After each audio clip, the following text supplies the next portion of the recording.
Dans un miroir, la situation en Ukraine reflète ce qui se passe et ce qui s'est passé dans le monde au cours des dernières décennies.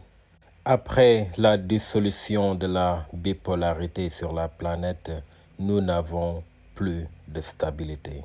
Les principales institutions internationales ne se renforcent pas. Au contraire, elles se dégradent tristement. Nos partenaires occidentaux, menés par les États-Unis, ne sont pas guidés par le droit international dans leurs pratiques, mais par la règle du fusil. Ils en sont venus à croire en leur exclusivité et en leur exceptionnalisme, qu'ils peuvent décider des destinées du monde et qu'eux seuls peuvent avoir raison. Ils essaient constamment de nous balayer dans un coin, car nous avons une position indépendante, parce que nous la maintenons, parce que nous appelons les choses telles qu'elles sont et que nous refusons de pratiquer l'hypocrisie. Il y a une limite à tout. Avec l'Ukraine, nos partenaires occidentaux ont franchi la ligne. Ils ont joué à l'ours et agi de manière irresponsable et non professionnelle. Si vous poussez un ressort jusqu'à sa limite, il finira par reprendre sa place avec force. Vous devez toujours vous en souvenir. Mes amis, bonjour. Quel plaisir de vous retrouver pour un nouvel épisode de mon vlog sur Budset. Nous avons l'habitude de faire ce vlog en Wolof, mais cette fois-ci, à cause de la complexité du sujet que nous traitons, on va le faire exceptionnellement en langue française. Comme vous le savez, la situation en Ukraine est très dramatique et les choses évoluent de mal en pis. Aujourd'hui, on va s'attarder sur la question fondamentale, celle que plusieurs d'entre nous se posent. Que veut Vladimir Poutine exactement? Au moment où l'on parle, l'Ukraine est en quelque sorte l'arbre qui cache la forêt. Donc, essayons de prendre du recul pour mieux comprendre la posture et les ambitions de la Russie. Depuis son arrivée au pouvoir, Vladimir Poutine est considéré comme l'un des acteurs politiques les plus fascinants. Une énigme, un mystère. On le présente comme un être imprévisible, difficile à cerner. En réalité, c'est tout le contraire. Les intentions de Poutine pour la Russie sont très claires. Il suffit de bien lire la situation géopolitique mondiale pour bien comprendre ce qui se passe en Ukraine. Pour mieux comprendre, il nous faut remonter jusqu'à la fin des années 1970. Le monde est encore plongé dans la guerre froide. Le niveau de vie des soviétiques ne cesse de croître. L'Union soviétique est au top de son influence avec des alliés, des partenaires et des États satellites un peu partout dans le globe. Bien sûr, la relation avec les États-Unis est particulièrement tendue et hostile, mais elle repose sur une notion d'équilibre basée sur un système de sphères d'influence.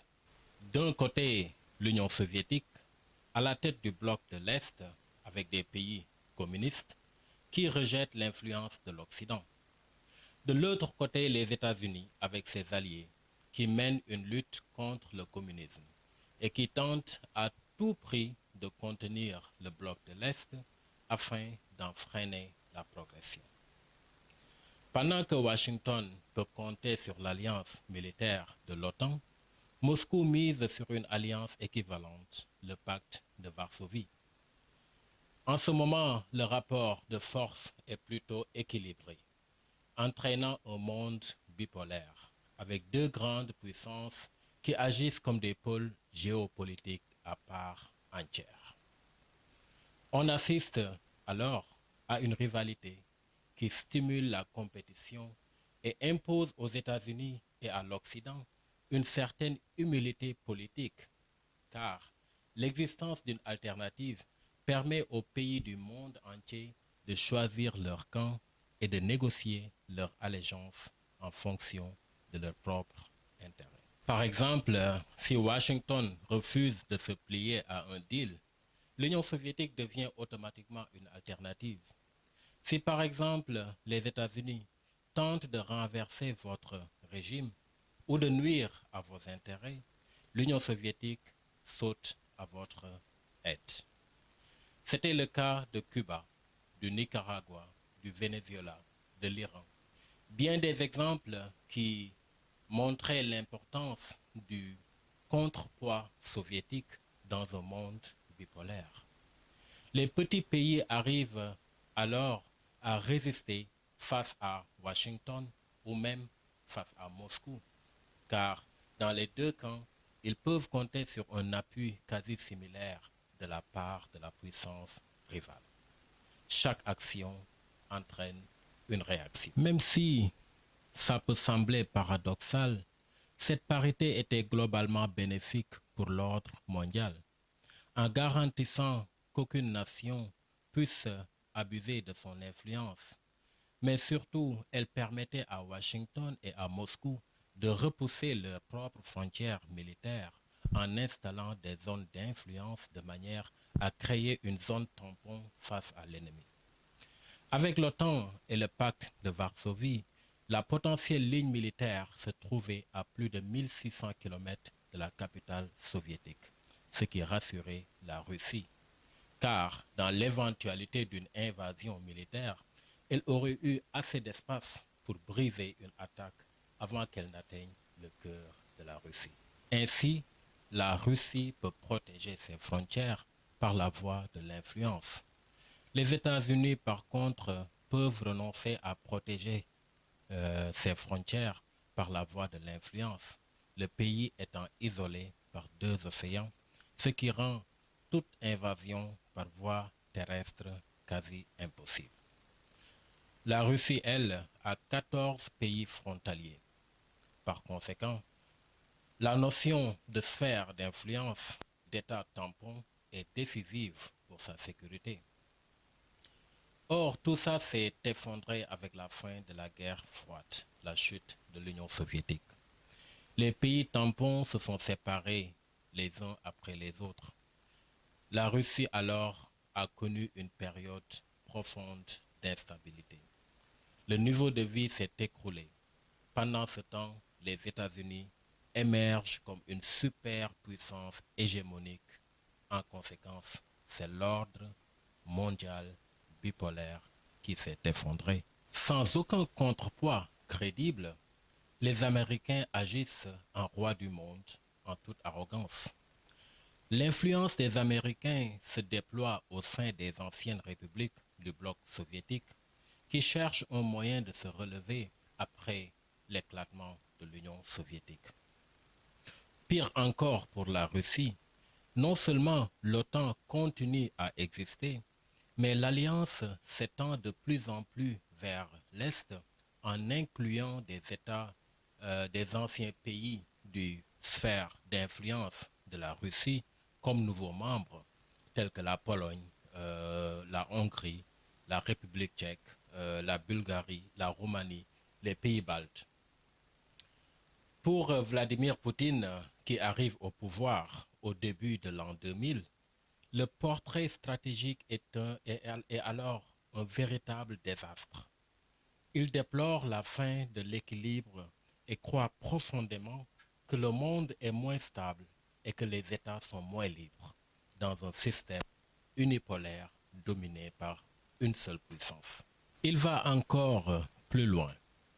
Il déplore publiquement que la chute de l'Union soviétique constitue la plus grande catastrophe géopolitique du XXe siècle.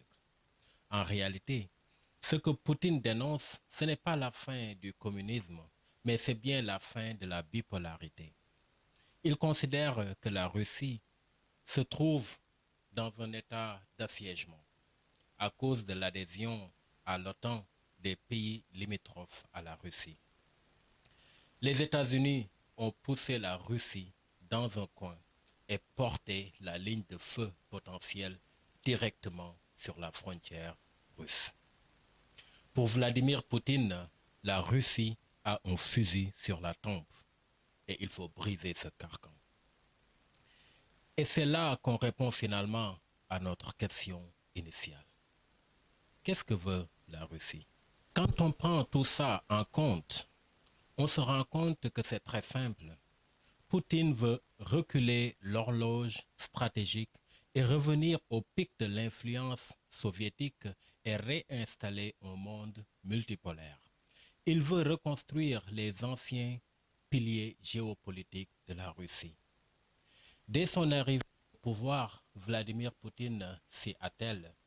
Il ramène les pays d'Asie centrale comme le Kazakhstan, la Mongolie, sous la tutelle russe, en effaçant leurs dettes et en leur offrant de l'énergie bon marché.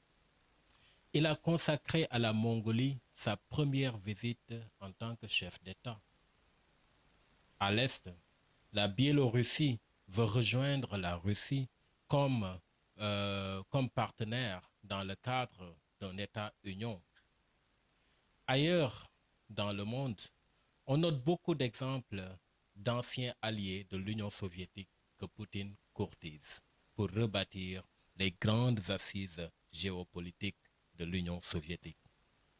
Cuba, Nicaragua, l'Iran, le Venezuela, la Syrie et même la Corée du Nord, à qui Poutine a pardonné 73% de sa dette. Ces alliances sont une tentative avouée de briser l'ordre mondial unipolaire dénoncé si souvent par Poutine. D'ailleurs, tous ces pays ont soutenu la Russie lors de l'annexion de la Crimée en 2014. Ce qui nous ramène à la situation actuelle. Ce qu'on observe actuellement en Ukraine est tout à fait compatible avec le plan de Poutine. Il considère l'Ukraine comme une zone tampon essentielle entre l'OTAN et la Russie. L'article 5 du traité de l'OTAN promet que tous les alliés sont mobilisés dans le cas d'une attaque contre un membre de l'Alliance. Étant donné que l'Ukraine tape à la porte de l'OTAN et de l'Union européenne, Poutine considère que l'Ukraine dans l'OTAN et à ses frontières augmente directement le risque de guerre entre la Russie et les pays de l'OTAN. Un scénario de cauchemar pour l'humanité. Poutine réclame le retrait des troupes de l'OTAN positionnées dans les États baltes le long de la frontière russe. Quand on prend le tout dans son ensemble, on identifie l'enjeu réel. C'est l'équilibre et le retour au bipolarisme géopolitique.